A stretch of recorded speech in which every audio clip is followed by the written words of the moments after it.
far can we get if we sail a little bit high? Like Sunset Boulevard and Beale Street and the blues, Compton's Rosecrans Avenue, described in song by producer-rapper DJ Quick as a long-ass avenue that goes from the beach to the streets, conjures a musical essence beyond the pavement itself. If Compton is the heart of Los Angeles hip-hop, Rosecrans is its pulse. Rosecrans has played a role as an incubator for essential LA rappers such as Kendrick Lamar, Dr. Dre, YG, The Game, DJ Quick, Problem and dozens more. Since NWA's 1988 album Straight Outta Compton, artists have long used the 27-mile-long avenue as a backdrop. Yet whereas songs about Sunset Boulevard have tended to romanticize the sun-drenched Southern California ideal, those set 15 miles south on Rosecrans have been riddled with violence, a truth that frustrates attempts to reframe Compton's image. You won't hear lyrics about the city's birth as the flood-prone midpoint between downtown Los Angeles and the LA harbor, or about how in the 1940s a huge migration of African Americans transformed South Los Angeles. Who blew up the McDonald's on Rosecrans and Central, dude, wonders King T in his 1987 track with Mixmaster Spade and the Compton Posse, Ya Better Bring a Gun, which is the first known rap song to utter the avenue by name. The McDonald's is still there, right across from Tam's Burgers at Rosecrans and Central Avenues.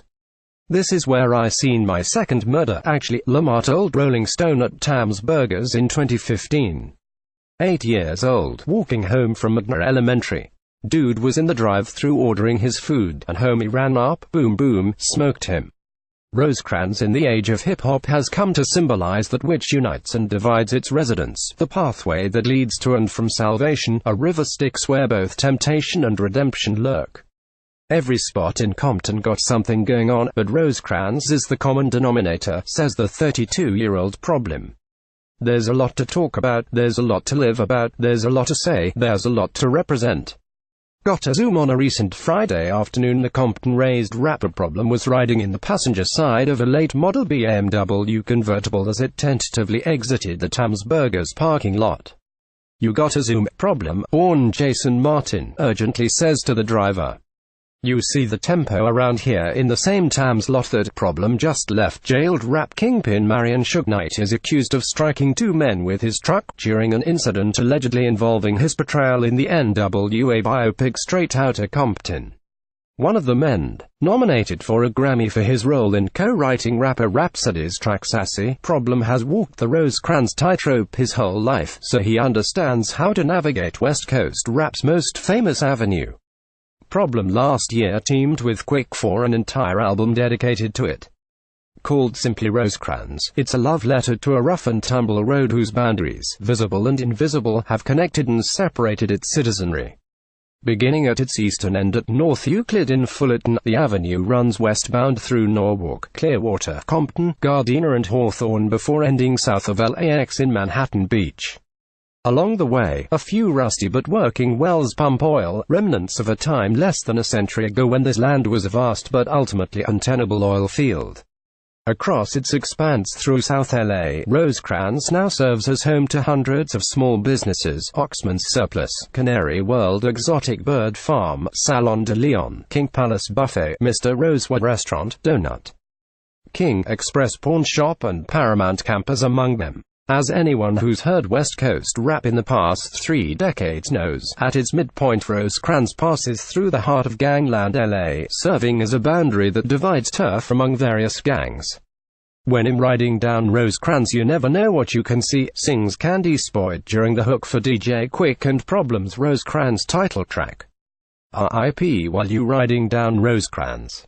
I'm on Rosecrans, at Tam's Burgers, I'm buying AKs and handguns, raps YG on Bompton, describing his aim to do the enemy's foul.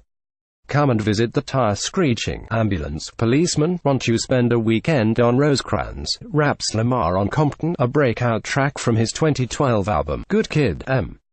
AAD, City, describing the crime increasing on Rosecrans.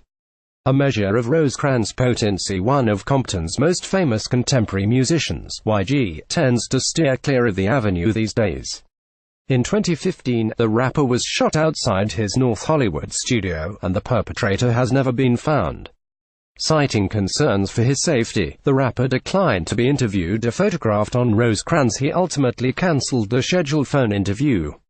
That hasn't stopped him from documenting Compton's main artery, and I ride the main line, up and down Rosecrans I'm gonna shine, he raps on G$FB, a track that transposes images of him celebrating on the avenue with others of him threatening prostitutes and boasting of his pimping power struggle. Yet it's perhaps no wonder the city's contemporary music documents turf wars, gunplay and hometown pride. Why Compton? The traits are in its DNA. Compton in the 1940s and 50s was a mostly white suburban enclave, says Tari Boyd Pates, history curator and program manager at the California African American Museum. At the time, the city's enforcers were what he describes as white gangs that terrorize blacks and Latinos, and very similar to what black people were leaving the South with the KKK. As Compton integrated, a shift exacerbated by the 1965 Watts uprising, what evolved in the 1970s and 80s, says Boyd Pates, was the hyper-criminalization of those African Americans by the justice system. One byproduct of this power struggle was an emboldened community whose voices were eager to vent in rhymed couplets.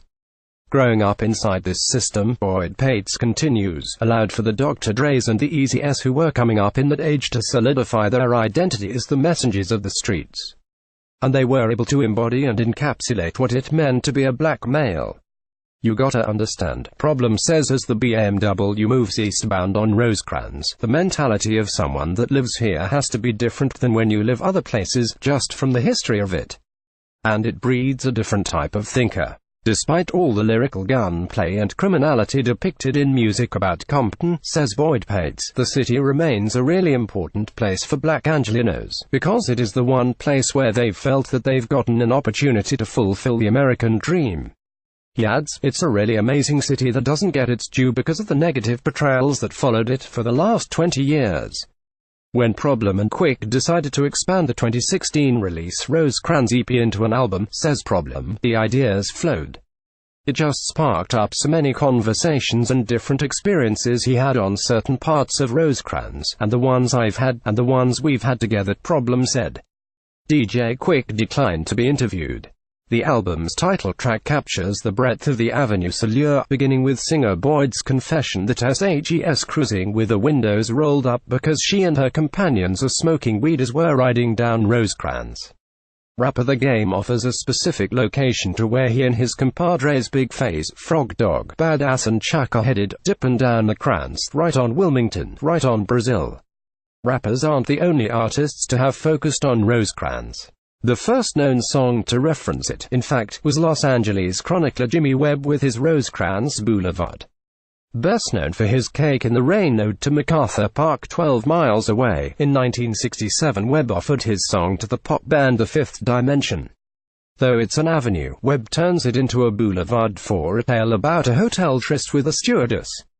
In the intervening half-century, Rosecrans evolved. Today, Webb and his stewardess may have opted for an Airbnb in Venice. Everywhere changes, Problem says. The look of it, yeah, the feel of it. It's going to always be different from the generations prior.